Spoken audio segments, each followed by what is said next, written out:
this technique is called anchoring, and it's really fun.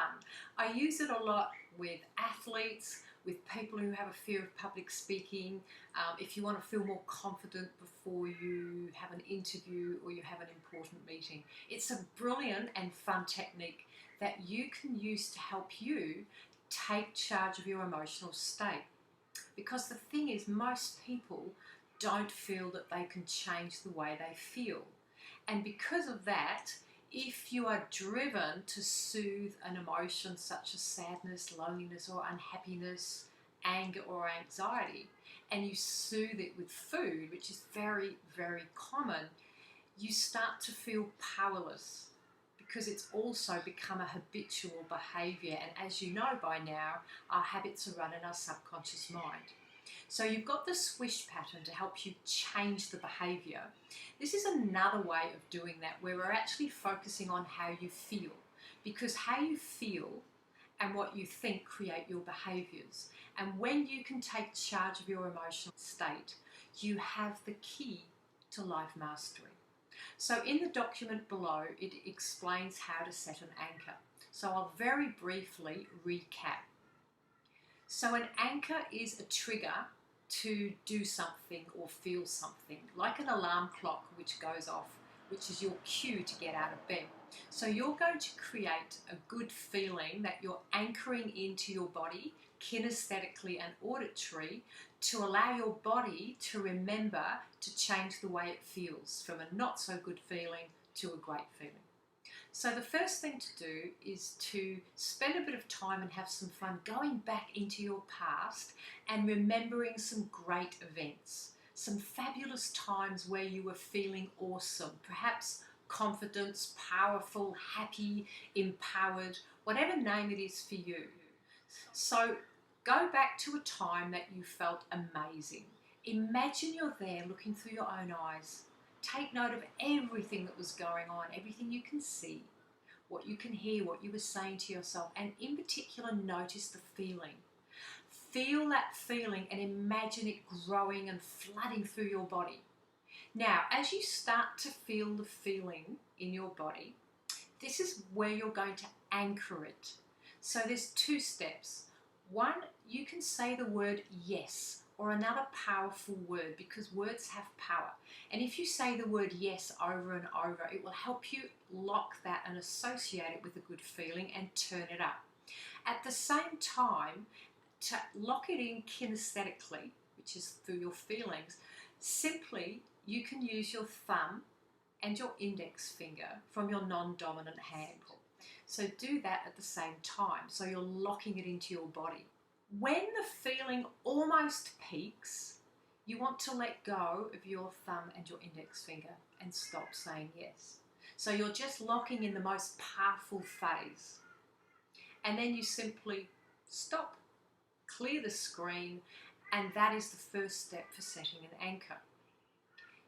The next step is to go back to at least 5 different memories with 5 different resources and feelings that will help you.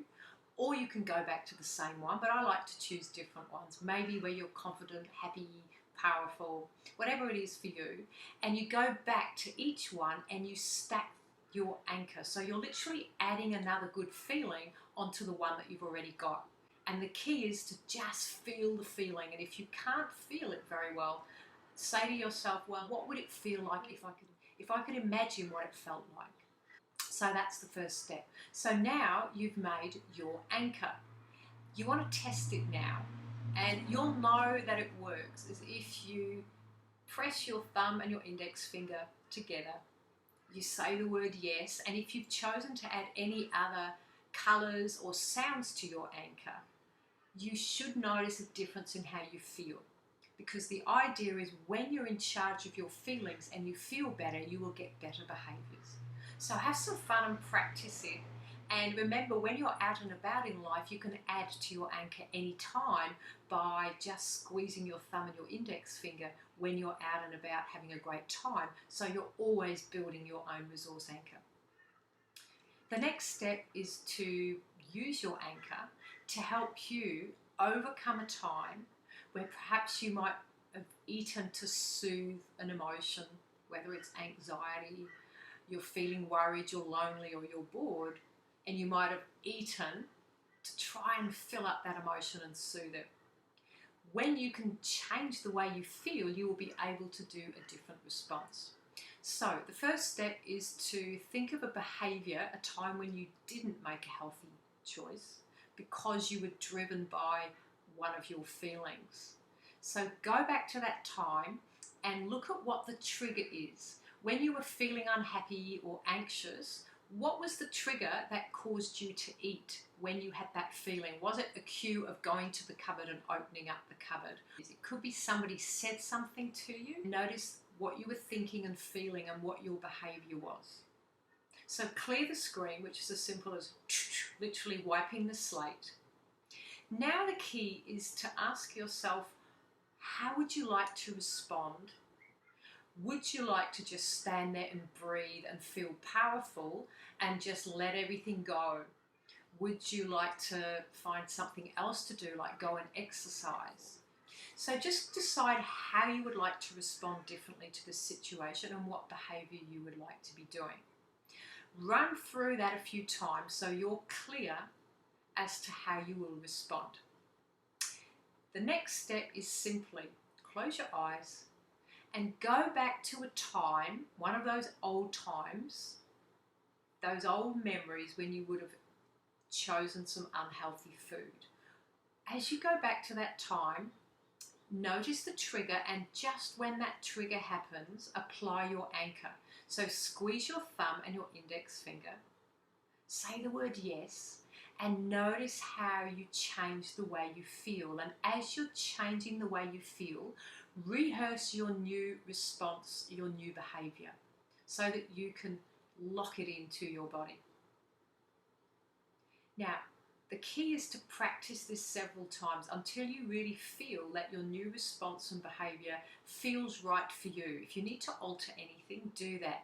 But the more you mentally rehearse it, remember, you're making the unfamiliar familiar, and that is a key to changing behaviours. So practice it mentally. Your real test is when you're out in your everyday world, when you have an experience, when you run that emotional pattern, when you got stressed or when you're unhappy or anxious. The key is to run it then. It may take some practice, but I guarantee when you start to do this and you take charge of your emotional state, you have the key to change forever your poor eating behaviours that are fueled by your wayward emotions.